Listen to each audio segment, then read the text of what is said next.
CNN Breaking News. Top of the hour, 3 p.m. Eastern. I'm Poppy Harlow in for Brooke Baldwin. Today we are back with our breaking news. We now have our first look at Keith Lamont Scott's final moments during a fatal encounter with police this week in Charlotte, North Carolina.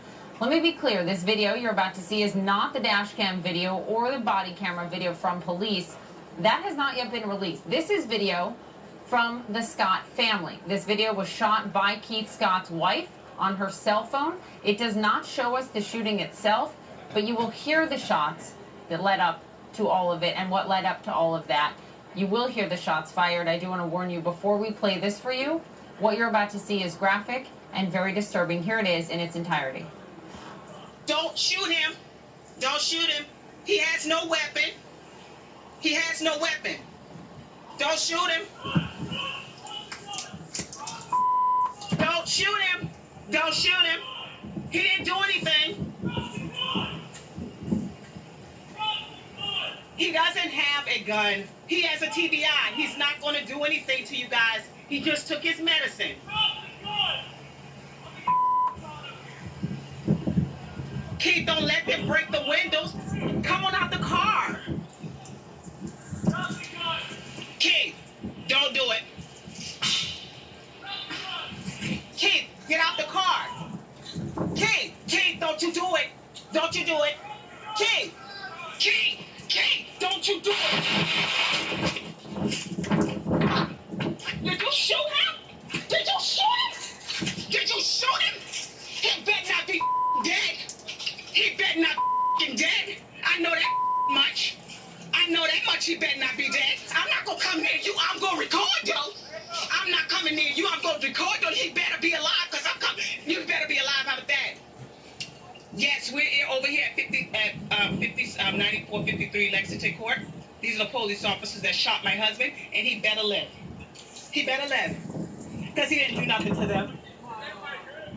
He good. Ain't nobody touch nobody, so they all good. I know he better live. I know he better live. How about that? I'm not coming to you guys, but he better live. He better live. Y'all hear this and you see this, right? He better live. He better live. I swear he better live. Yep. He better live. He better live. He better live. Where is... He better live and I can't even leave the... I ain't going nowhere. I'm in the same spot. That's okay. Did y'all call the police? Did y'all call an ambulance? All right, in that, you hear police repeatedly saying, drop the gun, drop the gun. You also hear Scott's wife, Rakia, telling her husband to get out of the car. She also repeated the words, don't do it, don't do it. But it is not clear from this video who she's speaking to. Is she speaking to the police or is she speaking to her husband? Police say that Scott had a gun as he exited his vehicle. I just spoke with the family's attorney, Eduardo Curry. Here's part of what he told me about the video and why they released it. The team of lawyers got together with the family, and as you notice, Mrs. Scott has not made, other than a written statement, any sort of public appearance.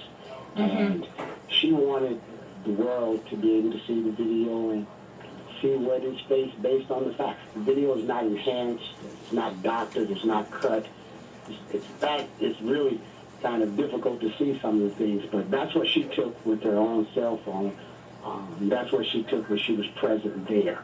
And she wants the world to actually see, this is what we have, this is what I know. And we're being as transparent as we can because we want accountability to be had. Has the Charlotte Police Department, have they viewed this video? Have you given it to them as well? We sent it to them. I don't know if they viewed it or not. Okay. They have dash cams and they have body cams and they have their film, so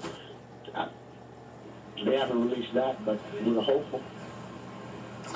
The decision to release this video now, today, it comes obviously after the police department up to this point has not released their dash cam video, not released their body cam video, debating whether or not they're going to do that or not. Is this in an effort in part to push their hand on that, to say, look, we want the public to see everything you have? Well, we want the public to see everything that we have, and we don't object to the police department disseminating everything that they have. And so we want the facts to be clear and objective as we seek the truth. The wife, you hear Rikia Scott in this video saying multiple times, don't do it, don't do it. Do you know, or has she told you who she is speaking to? Is she speaking to the officers, or is she speaking to her husband? Well, if you notice, if you listen to the conversation, she's saying, Keith, don't let them break the windows, don't do it. But there's so much going on that it's really hard to tell how she's speaking or who she's speaking with. But you know, it's clear that she's telling them he doesn't have a gun and he's not going to hurt you. Those things are on the line. And so what we're waiting is for the truth to be ascertained. Let's bring in CNN legal analyst and former federal prosecutor Laura Coates. Also with me here in New York, Tom Verney, former NYPD detective and CNN Tonight anchor, and my colleague Don Lemon is back with me. Don, let me just go back to you, what we were just talking about, because now you've heard from the attorney, you've been in touch with the attorney, we've seen the video, and there's also an image from one of our affiliates that we'll bring up here in a moment. What stands out to you now that we have this one vantage point, but it's very important to say this comes at a time when we don't have police video at all. Yeah, and it's also important to say that according to the family and to the city officials who have watched the video, they say that it is ambiguous. You can't tell if he was carrying a gun or a book or whatever the object is.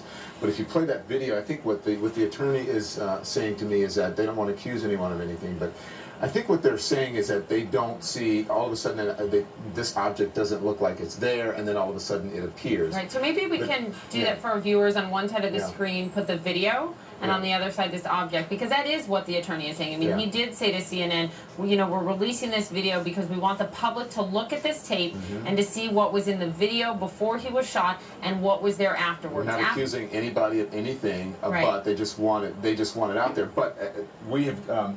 Tom and I have been looking at the video, and it's really shaky to see what's there. It looks like a shadow, but what it looks like they're throwing on the ground, someone hands someone something, it looks like two black surgical gloves that fall to the ground. It doesn't look like a gun. It doesn't hit the ground like a gun. But if you roll the video, you can look at it. And it's so hard, Tom. I mean, you're a former NYPD detective.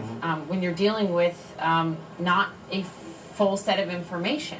And that's what we don't have. We don't have any of the video from the police officer, so therefore you have the family releasing this video. I asked the attorney live on the air, are you saying that it's a gun? Are you saying that a gun wasn't there before and then it was? What are you saying? He said, I'm not saying that.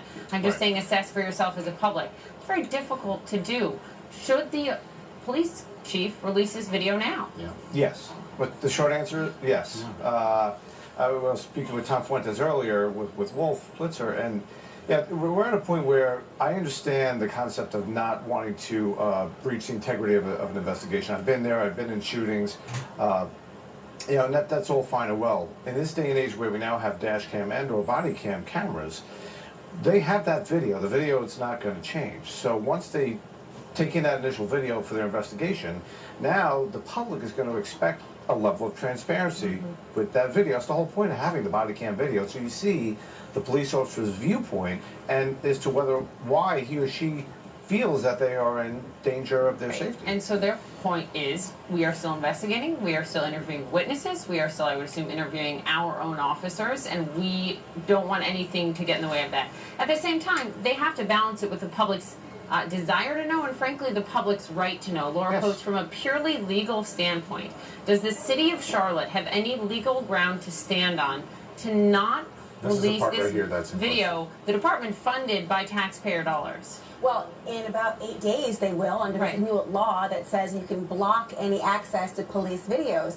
And the chief not right now, but it's being very disingenuous here, because the same language they're using in the statute to justify why they don't want to release footage is what's being told to the public right now. It would compromise an investigation. It would add to public distrust of a police department. But fundamentally what the issue here is that if an officer is allowed to watch these videotapes ad nauseum and the public cannot.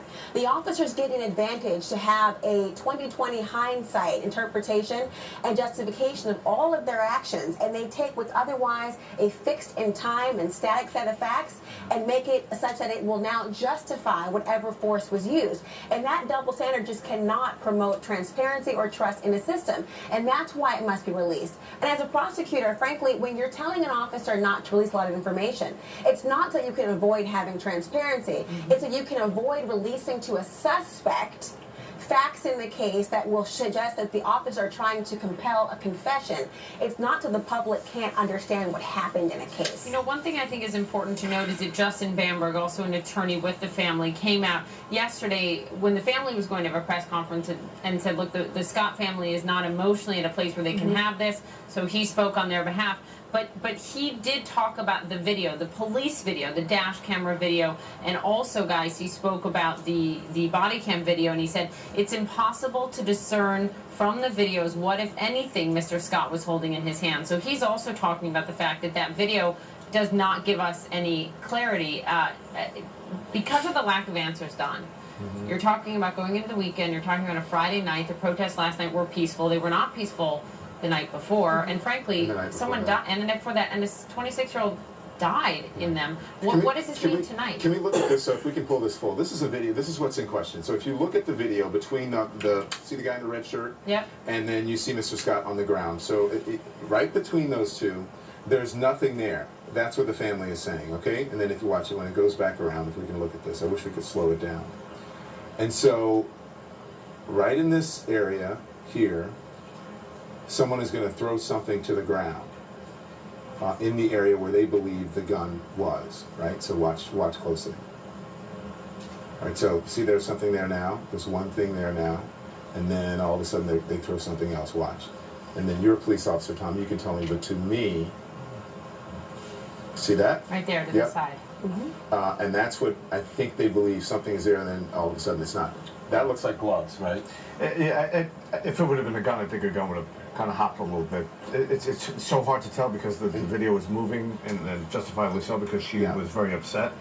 So you can't blame her for being. But then if you see the picture of, from our affiliate that is highlighted, then you see the gun clearly. So they're saying there's nothing there. We don't know what that is. So we don't know if that's a gun. We don't know. Right. So that could be a glove. It could be a glove. So with all I think the bigger picture here, and Dawn, to you, I mean, you're on the air when these protests. Your show was on the air when these protests really heat up.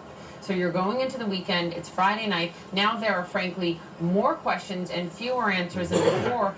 Because we have this family's video, so we have this one vantage point, but not the others. What does that mean?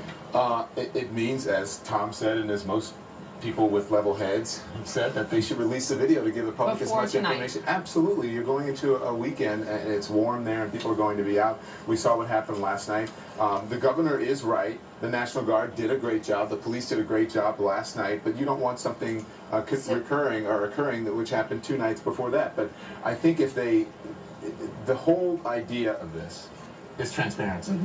Well, Hillary Clinton just came out, let me just interject with this, she just came out and she just tweeted that they should release a video. She wrote, Charlotte should release police video of the Keith Lamont Scott shooting without delay. We must ensure justice and work to bridge divides. But here's why the officers are so averse to doing this. Because they treat this in North Carolina, until this law is enacted, as a personnel file. Dash cam footage is not an automatic public record to them. It's a reflection of what the officer is doing on their daily job, and the personnel, like a complaint against them, etc., is treated the same way. That it's personal to the officer, and you cannot have it out in the public to have them just, willy-nilly have a court of public opinion. But again, if that's the rationale for making it a personnel file, that is exactly counterproductive and intuitive to having it be part of transparency. It's not to protect the investigation, but the investigator, and that's not lawful. Tom Brady, how does this work with, your former NYPD? Right. Would this be the protocol with NYPD too? Well, every police department is going to have their own protocol. Every city, every state is going to have their own protocol regarding the police and the release of any video regarding any incident. See, and what's interesting is in Tulsa, they released a video right away, right? And what happened? We clearly know what went down there. because we had the police The officer's just been charged. And he was not armed. So and he wasn't armed. What Here, is they're very saying there is a gun. interesting, you saw a very peaceful reaction in Tulsa, the community coming together, black, white, all ages coming together. Yes, because it removes that perception. Because Perception is 9 they cents of the had law the nowadays. You have to transparency. right, It removes exactly. the perception, as you The whole- said, that they're hiding Yeah. something. And as long as you listen, Even if they're wrong, they should Exactly. release it and just get it out there, and then just deal with the ramifications of, sometimes mistakes happen. And Tulsa's And even I hate more. to say it results in the death of an individual, which is awful. So we have to admit that as well, that someone died here as a result of their interaction with the All right, police, guys. and that's not nice either. Stand by. We obviously have a lot of breaking news this hour, both this and on the political front as well. Thank you all very much. Laura, Tom, and Don. Don will have, of course, much more tonight on his show. Coming up next, I will speak live.